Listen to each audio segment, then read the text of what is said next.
Hey, what's happening, everybody? Mac the Duelist coming at you from the TCG Enterprise, where we're talking about all your favorite card games. So speaking of card games, you guys, I have another deck profile up for you here, and we're going to be going with Magic the Gathering, and we have Infect. And to be specific, we're going to be having Black-Green Infect. It's one of my favorite Infect setups, lineups. Honestly, the gimmick for Infect is amazing. Doesn't focus out on towards the life total, but in fact it focuses out on towards the poison counters. And with the poison counters stated that normally you'd have to lose out for life total if you're going with a 1v1 with a single card, with a 60 card deck on singles matches, that it would go for 20 life, as opposed towards Commander, which is 40 or 30, vice versa. With that being stated, Infect doesn't care. We only focus out on 10. Although if you are playing in Commander, it is 15. But nonetheless, let's go ahead and get on with this list, you guys. This is for Modern. And then there's other versions of Infect that I could definitely run, especially with the new stuff. With the the Phyrexia, all will be one. So I'm definitely going to be getting the new support in for that as well. I just haven't had enough time to get it all in. But I'm going to just show you guys what I have currently in the moment, and then we'll go ahead and have another deck profile for another Infect deck, and then we'll get some more stuff coming through with the new support. So, starting off, we're going to be going with 4 of the Glistener Elf. This one is amazing, and I just had to get the promo version of it. It looks awesome.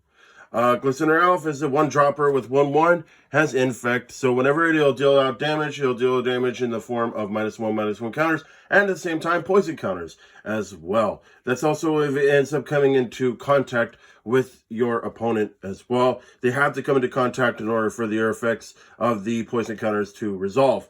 Now, we have a little bit of a mana ramping in here, and we're going to be going with 4 of the Ignoble Hierarch. This thing is awesome, honestly. We have to go with this one as opposed towards the Noble Hierarch, only because I stated the fact is that this one is black-green, so we have to have a little bit more of a mana bump, which is why this one has perfect for this deck. We're going to be going with this version. Now, we're going to be going with also for Plague Stinger. I love this card. I honestly do. There's nothing like it. You can't beat anything that's a 1/1 flyer with a 2-drop on black. And the fact that it has Infect and flying, I mean, it honestly makes this thing even that more insane. So I love this card. It is one of the best ones that I've seen since the structure deck came out way back then. Believe it or not, this is actually my first deck. At least my first competitive deck that I had. It was amazing to have this one. So I'm very glad, very fortunate enough. A lot of the stuff is actually from the original deck. Others gradually came through with other support coming from left and right. Then we're going to be going with one of the most hated cards, I would have to say, in the game of Modern right now, to say for the very least. As far as color scheme goes, it would definitely be Phyrexian Crusader. This thing is absolute beast. It has first strike, protection from red and from white, and it has Infect. It is a 2/2 with a 3-drop. How often are you going to be able to get out for a 3-drop? And then once your opponent is playing the specific color of choice, now they can't play it. So literally you're just smacking for free because of this guy having the protection of the chosen colors corresponding. It makes it very, very annoying, especially when your opponent is playing these specific decks. And yeah, honestly, I mean, the only way that you can basically hit out onto this thing is if you splash in some blue and you bounce it or you counter it or anything stupid like that. Then that will be all right. But I'm telling you right now, this thing is like one of the best things that has ever happened for Infect thus far. That's it for the creatures. Honestly, it's a small lineup. That's all you need is a small lineup. You don't need anything bigger than that. You don't need anything smaller than that. It is a substantial amount that is needed for the deck thus far until we get the new support, as I said. But once we also splash in some blue, and I'm definitely going to show you guys 2 other versions of this deck. As far as sorceries go, we're going to be going with 2 Inquisition of Kozilek. This thing is awesome. The 1-drop black and allows you to target your opponent's hand. And you can search anything of a non-basic, non-land card from it with a value of 3 or less, and then they discard that card. This gives you hand advantage in case if your opponent tries to play something stupid, you could counterattack. Kids, like let's say they have a bunch of counters in their hand, you could drop your stuff down as soon the moment that they're tapped down. Otherwise, they wouldn't do that necessarily. But if they are tapped down, then you could go ahead and also search their hand. That way you could see anything and then pick what you like. That way you also know what their next plays are. It's always definitely a good turn one card. I was going to end up going with Thoughtseize, but God almighty, Thoughtseize is so expensive right now. At least for this particular style that I'm running in with, I think the last time I checked it was like $7 to $10 each. And at the time, I wasn't really having that much to work with here. So, but I might throw it in now. Who knows? It's still a very good card. But basically, budget for Thoughtseize is definitely Inquisition. It's one of the best cards that you could run. Now, as our other sorcery goes, we're going to be going with 4 Scale Up. Scale Up is awesome. It is your signature for the deck, honestly. This is your win card. This is your win condition. Till the end of the turn, the target creature you control becomes a green worm with a base power and toughness of 6/4, which means if it's a 1/1, it is now a 6/4, flat out. It is not a 1/1. The Overload. You may cast this card for its Overload cast. If the Overload cast is done, you change the text by replacing all instances of target with each. So basically it means is that once you play this out there, you can go ahead and stack. Make it really stupid. Like I said, your main focus is to get it up to 10. So then with this put into play here, it now becomes 6. So if they hit for 6, great. But why would you stop there? Keep going. That's why this is a 1-drop. You can definitely keep on going with it. As far as our instants go, we're going to be going with 4 Vines of Vastwood. This is amazing. Great card. It's a great kicker. Pay 1 green to kick. Target creature cannot be the target of spells or abilities your opponents control this turn. And if it was kicked, it'll get a 4/4 until the end of the turn beef up, which is awesome, honestly, because you want to be able to beef up your guys as much as you can possible. That is the whole gimmick for Infect, is to basically pump them up as fast as you can possible to shoot on your opponent towards turn 1, turn 2, if you're lucky. Well, at least by turn 2 or turn 3 at the max to go ahead and kill them out. Then we're going to be going with 4 of the Might of Okarosa, which mind you guys, when I was playing on this deck in a tournament, it unfortunately didn't last good against blue because this deck hates blue, which is why I'm thinking about adding in blue just to counteract with blue, just because of that. It is kind of on the wayside of being kind of slow. But just for casual matches and just for having fun is pretty decent enough. And sometimes you can squeeze in a win here and there. But unfortunately, with the current meta that's out there right now, it's just completely insane. Anyways, this card, target creature will get +2/+2 till the end of the turn. And then if you casted a spell during your main phase, during that same turn, it'll get 4/4 until the end of the turn instead, which is awesome.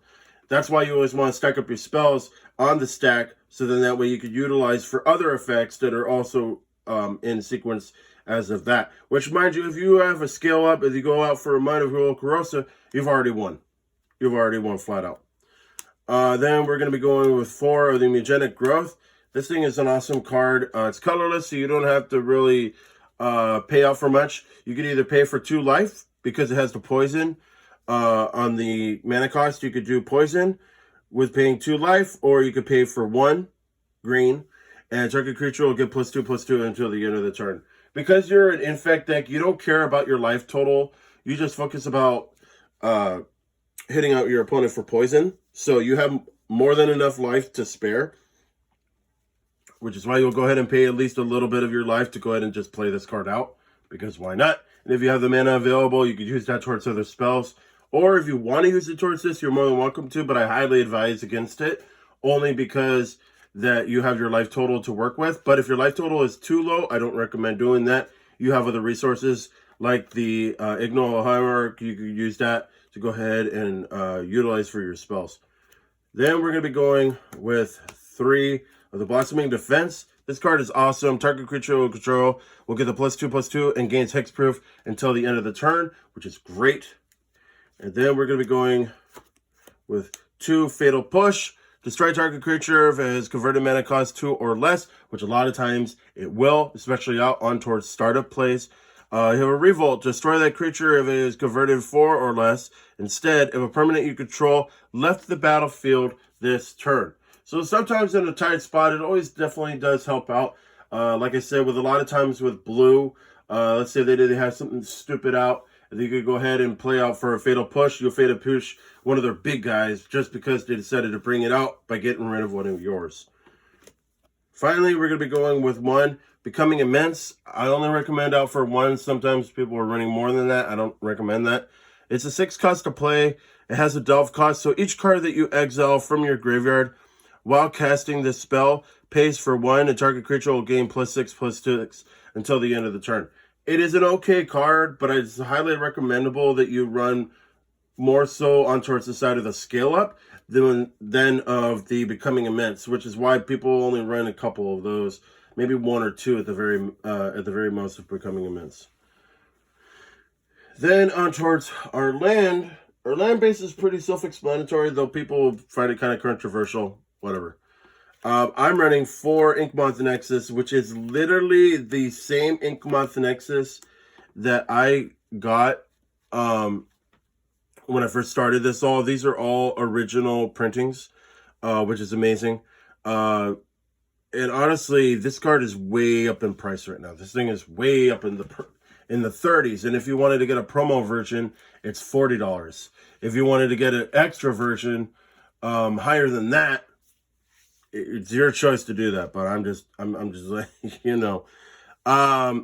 Anyways, you pay out for 1, colorless to your mana pool. Pay out for the 1, and it'll become a 1/1 Blink Moth artifact creature with flying and infect until the end of the turn. It's still a land. Your main focus out on towards this is to go ahead and play out this first, and then if you're able to get it out into opening hand, then out over the next turn, you can go ahead and turn it into a creature. Why? Because it was still a land, and it became out for a creature the last turn. That way you could turn this thing into infect, and then because it has flying, you could pump it up real quick, give it hexproof with the Blossoming Defense, or you could go off for a scale up real quick, then go for the Blossoming Defense or whatever have you, and then that way you could go ahead and utilize these effects so your opponent has no responses and they can't target it. Then we're going to be going with 3 of the Blooming Marsh. This thing is pretty alright. Enters the battlefield tapped unless you control 2 or fewer lands, which is decent. If you have fewer lands, just drop the damn thing. And then we're going to be going with 2 of the Nurturing Pet Land.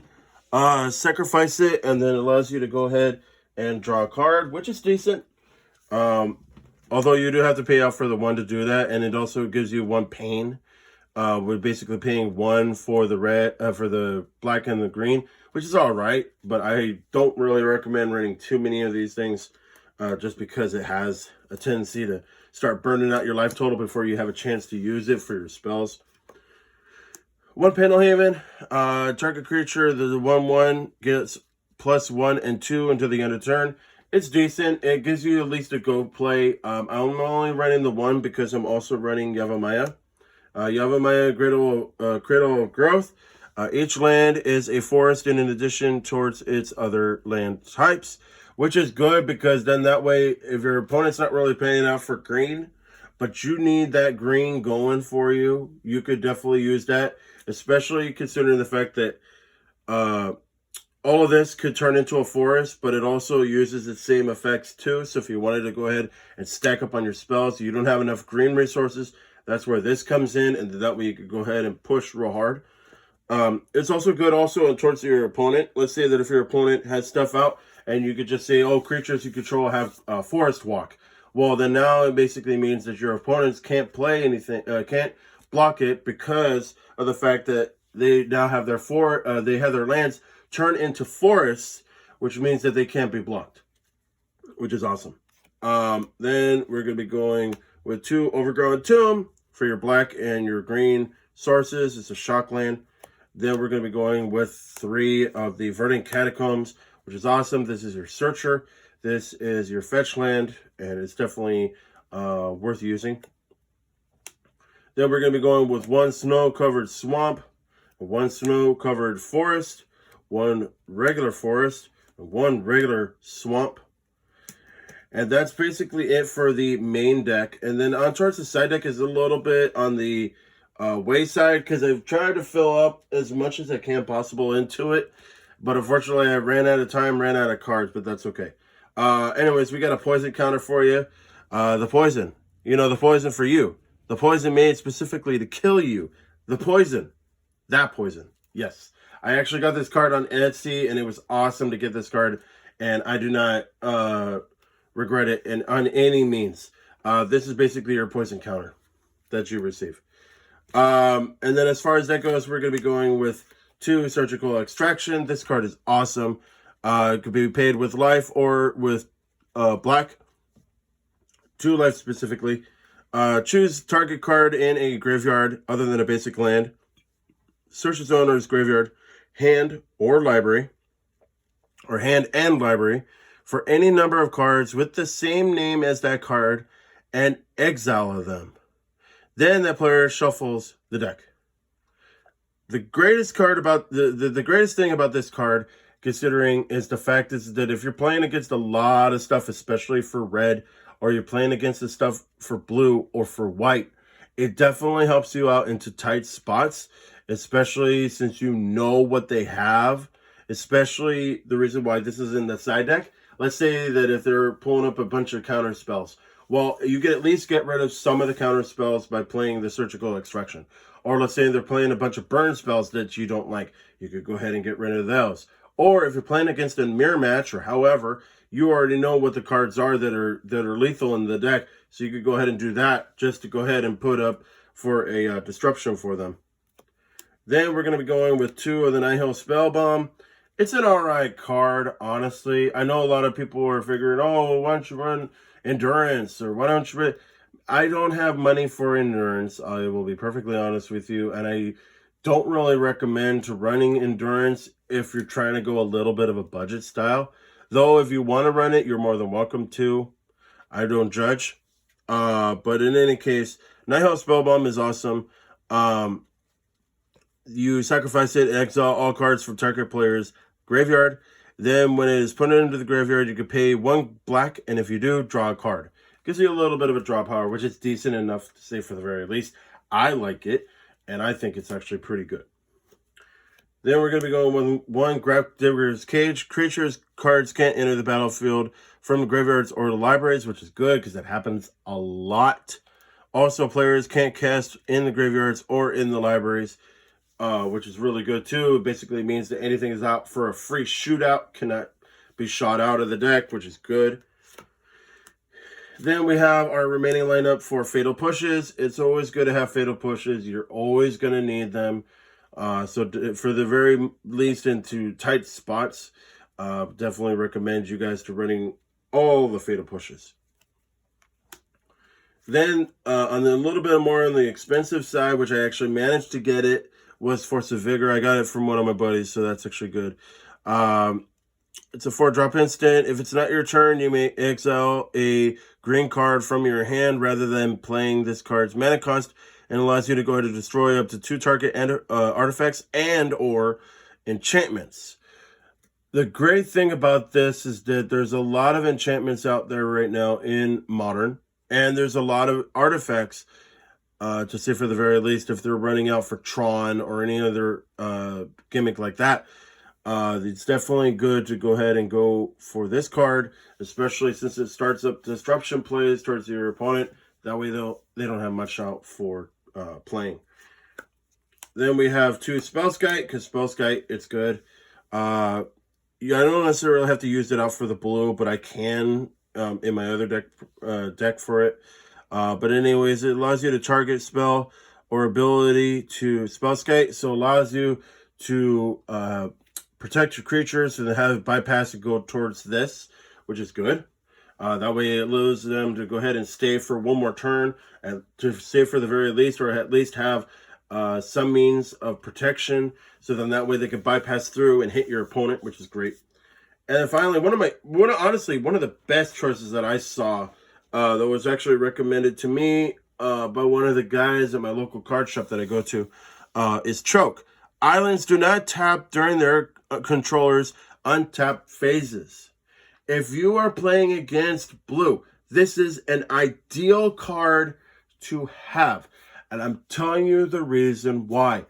Blue has to untap or at least leave some means of their lands open to utilize for their counter spells and to utilize out when it's still relevant is Teferi. Teferi is one of those ones that is definitely main combo play to take control of the board. And they need to have all the mana resources that they can possible. They can't do that if you're destroying their lands or if you're forcing them down on their lands and having them nothing to play with. The side deck, as I said, you guys, it's a little bit low, but I'll have more to put into it at another time. But that's pretty much it for the deck profile, and I hope you guys enjoyed that. Stay tuned for more deck profiles to come, you guys. I have been updating my decks, and unfortunately, I haven't had much time to put them in, but luckily enough, they will be coming in very soon. And another Infect deck will also end up putting in for the new update when the new support comes in. But for the meantime, I already have the other components towards another deck to show you guys for Infect. So the next one I'm going to show you guys is blue-green. So I'm going to show you guys a blue-green Infect, and then after that, we're going to go with a bug Infect, and then after that, then we're going to go with the new support, and then throw it all into the mix and make it look awesome. So, but thank you everybody for watching, those who are here, and I hope you guys enjoy the rest of your guys' day. Have fun out there with all your tournaments and all your other stuff with playing casual matches, tournament matches, championship matches. And I'll see you guys all the next time. Happy gaming.